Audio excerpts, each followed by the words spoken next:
Hello, and welcome to the Cybersecurity and Information Systems Information Analysis Center podcast. Today we will be talking about the program GenCyber, and with me I have James Rice, Mohawk Valley Community College Cybersecurity Instructor, as well as a cybersecurity analyst here for the CSIAC. So, James, you are obviously an instructor for GenCyber. Can you just describe what GenCyber is so that people know? Sure. GenCyber is a cybersecurity summer camp that's funded by the NSA and the NSF. They've specifically focused on trying to improve cybersecurity awareness for the K through 12 level, and they've kind of instituted over the past few years this nationwide program to fund universities and colleges and non-for-profits to run these summer camps for them. So for the past few years, we've been running summer camps and educating the local population. So, what would you say? So, what do the average participant in GenCyber, what do they do as part of the actual program? So the main focus of the program at large is truly to improve cybersecurity awareness from a field and from an industry point of view. So there's kind of two focuses to this. One of them would be, let's have all the participants do fun things in cybersecurity so that they might realize that this could be a career path for them. So trying to get them interested in the industry and pursuing it as far as a career goes. The other part of it is to help to improve everyone's online security posture as well. So even the young kids today, of course, they've got smartphones, they've got email accounts, they've got stuff like this. So they're just as susceptible to a lot of the attacks that me and you might be susceptible to either on the job or in our personal life. The difference, of course, being, we have formal educations, we've got more years of experience, but the younger ones don't. So that's the other big focus of the camp. Maybe I would emphasize too to say that it is a summer camp, so fun is a big part of this. Yeah. We're not looking to get through any particular amount of curriculum or academic standard or something like that. No, a lot of it is let's really approach the students and the participants in a really fun way to say cybersecurity is important, but that doesn't mean it has to be boring or anything like that. So what kind of guidance is provided by the NSA or the NSF on what you should be doing as part of the program? So the NSA and NSF for this have created what they call the 10 first principles, and they're just some generic programming type principles that sort of bind the camp together. Things like modularization, things like domain separation, some pretty fundamental concepts. And that kind of is the mortar, let's say, the foundation that binds a lot of these camps together across the nation. However, individually, when you look at the camps, what we have here at Mohawk Valley certainly is the different resources than what someone else in a completely different state might have. We've got AFRL just down the road from us. So from a professional's point of view, there's a lot of industry professionals that are nearby. There's a lot of job opportunities or visits, things like that we can leverage because of our local resources. So many of the camps, they will specifically leverage the resources that they have available to them. We've seen a couple camps how maybe in their city or in their state, they have a huge Girl Scouts club or troop or whatever. Mm-hmm. And so they actually have local organizations that need to do some type of community service, kind of partner up with the camp. And let's say, okay, we're going to have a cybersecurity awareness week and partner with the Girl Scouts, something like that. So a lot of it comes down to what do you have in terms of resources in your area and how best can you leverage that initial goal of just improve cybersecurity awareness and interest from a young age. So you mentioned professionals and academia professionals participating in this program. How would someone within that field get involved? So the best way to get involved in GenCyber, number one by far, is to simply help promote. Most of the time we have these camps. The camps have been growing across the nation. And the thing that we hate to see is to have a camp that didn't meet capacity. Maybe they went and they projected they're going to have X number of students show up and just not enough people knew about it. I think that's one of the biggest ways that anyone can help promote. Tell your kids, tell your cousins, tell your little nieces and nephews, that this is it's a fun week or a couple weeks of cybersecurity and learning, and that would be the biggest way that anyone can help get involved. If you have some type of either community service driven a resource you'd like to offer, or if you have some type of maybe expertise, maybe you're in the industry and like to get involved, one of the best ways would be to simply go to the website, the gen-cyber.com website, and locate a camp.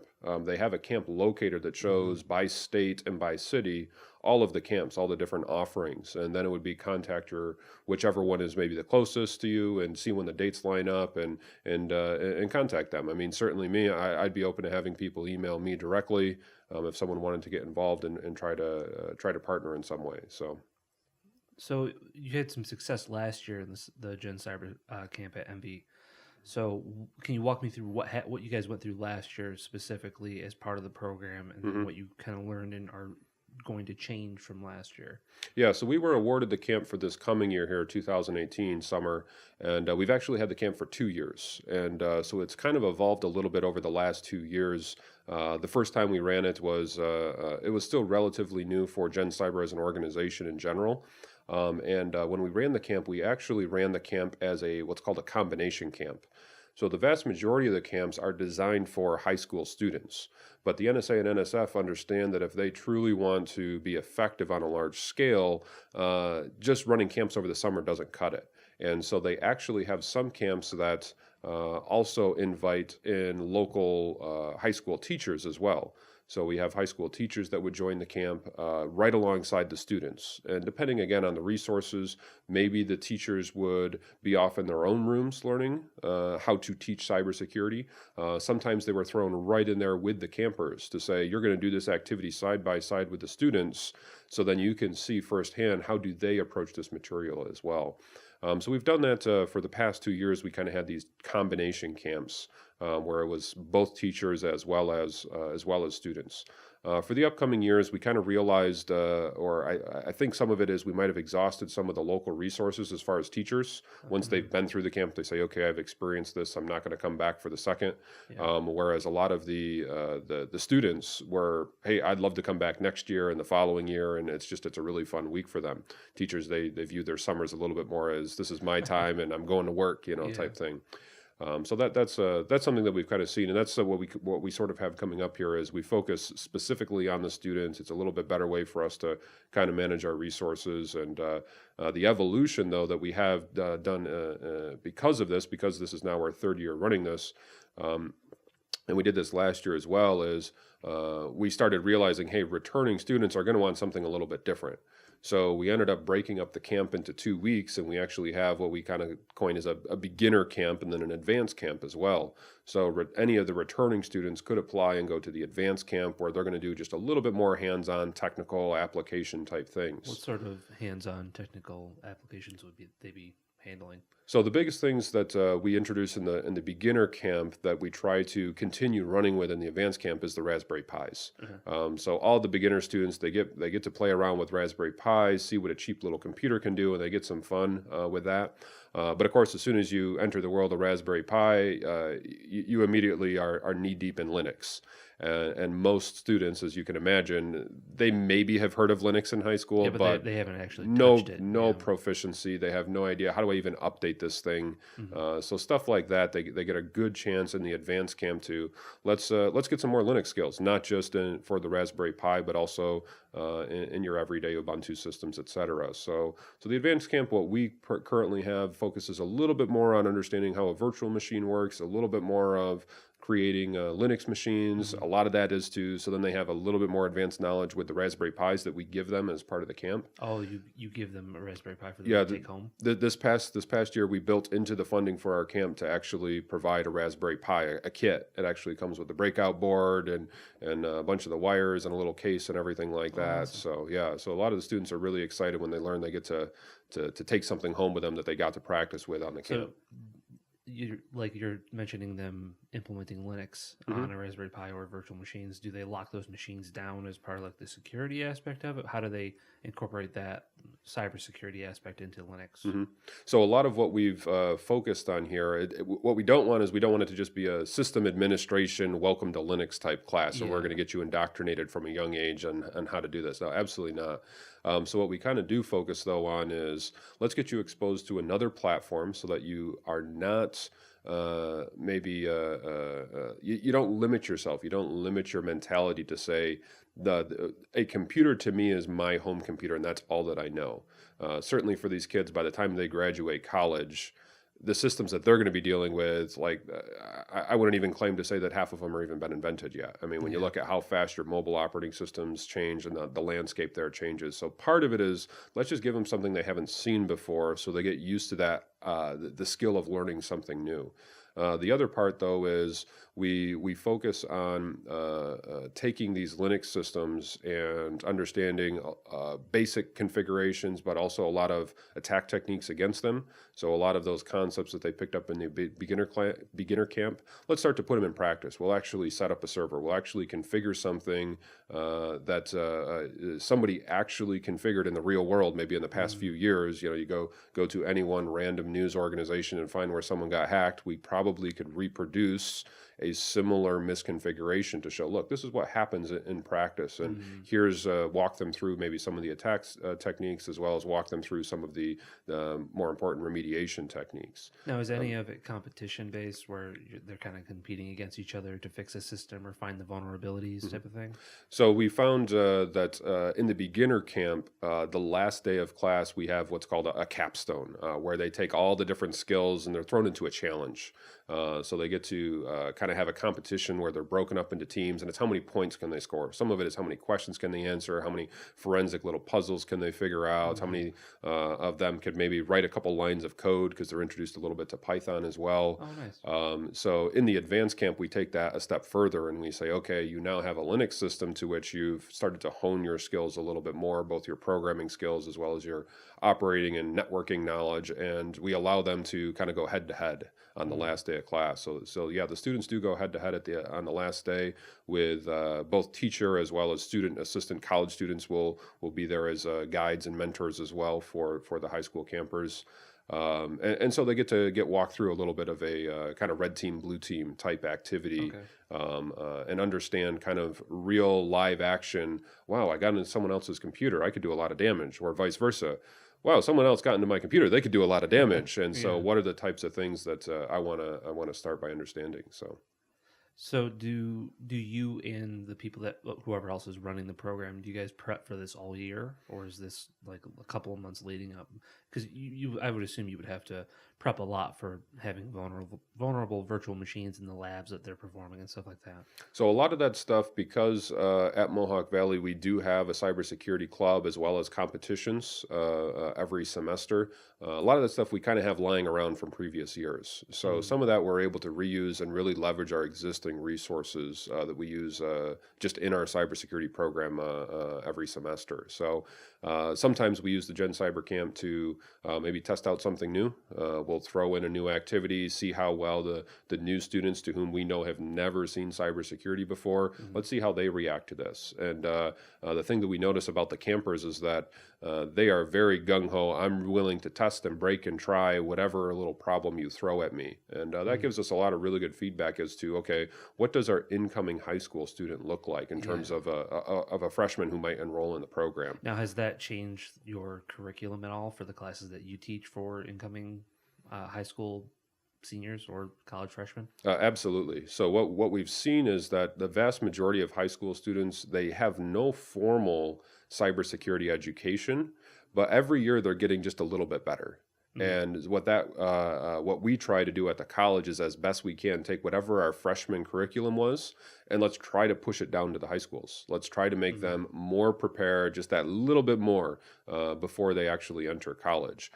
So therefore, it allows us to do more in just the 2 years that we have them. But it also means that our intro class also needs to be updated. Our networking classes, all these classes need to be updated because the incoming student is just a little bit that half step ahead of the previous generations of incoming freshmen. Now, have you seen a lot of response or an enrollment increase based on high school student participation in a cybersecurity program at your college? So this is something actually that we're looking at the data this year. We kind of had the camp last year for the second time, and so it was kind of a, hey, it looks like we can maybe start to do this a little bit. And so now here is a third time where we're starting to look at the data to see what are the outcomes and how do we really hone or market this. So the short answer is we're not sure.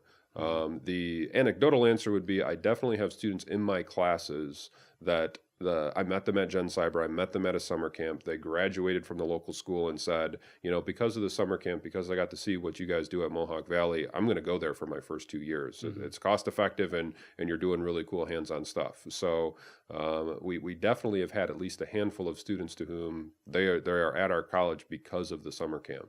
So for other academia professionals, this is a good feeding and awareness program to get some enrollment, maybe boost some enrollment numbers because you haven't looked at the data yet. But at least it helps spread awareness that these types of fields and what these fields actually are and that they exist, so that high school students can make the better decision for where they want to take their careers. Yeah, absolutely. And I'd love to see the data maybe over the course of a couple more years, just to kind of see, are these students actually entering a cybersecurity field? Because when you get back to that whole what is GenCyber all about, that's really one of the main points, not just to make everyone across the board a little bit more secure in their security postures, but also to let's see if we can get some people to actually enter the field. So we've seen some students that have come into MVCC. The thing that I wouldn't necessarily have data to, and I wouldn't expect it, but do we have students that maybe they enter another college in cybersecurity, though, because of the camp and the opportunities that they were able to experience in high school? I would assume it'd be kind of hard to, you would have to track down those students and get their information. That would be a little bit harder to track. Yeah, so that's when you could really start to get the complete picture, though. Hey, did you actually enter a computer field, maybe even just as a minor? Exactly. Yeah. So we're looking at the data that we can, which is simply how many people went to GenCyber and enrolled. We could ask them personally, because they always end up in my classes. Did the camp have an impact on your decision, or was it already kind of in your minds, or maybe most of the students I would suspect that go to the camp, they're vaguely aware of cybersecurity, but they've learned about it through Hollywood. The movies, the TV, that's what they know about cybersecurity, and it's not until picture of a hacker with fingerless gloves and a hood up. That's right. They got the ski mask on, and they're walking around at night, and it's however fast you could type at the keyboard, that's how good you are, and which obviously has nothing to do with cybersecurity. So it's really when they get to see the hands-on aspect, that's when they really have that interest sparked in them. The other aspect that is really important to see specifically here is because we have local industry that focuses very big on cybersecurity, cyber research, it becomes real for them. It becomes, I can see the career path of go to a college and work at a business that I know down the road from me. And that's extremely powerful for students. When you say you can do anything, you can be an astronaut, but I've never seen an astronaut before in my life. I've never been to NASA. I just it seems like, okay, I understand it's an option, but I don't see how to get there. Yeah. And when you can really show the students from a young age, here's a path. You can go to the 2-year college here. You can transfer to a bachelor college nearby, and you can be marketable either at the end of your 2 years, at the end of your 4 years. There are master's options nearby, and there are businesses here that will hire you. All of a sudden, it's, hey, this is something I'd really like to consider. Yeah, it's real and tangible for them. Exactly. So we've definitely seen that attitude sprouts by the end of them finishing their high school and starting their college careers. So real quick, like you mentioned before, to get involved, you would go to gen-cyber.com and find a local camp near you, and then contact whoever is the liaison or the head of that camp to get involved. Thank you very much for joining me. Thanks, Sean.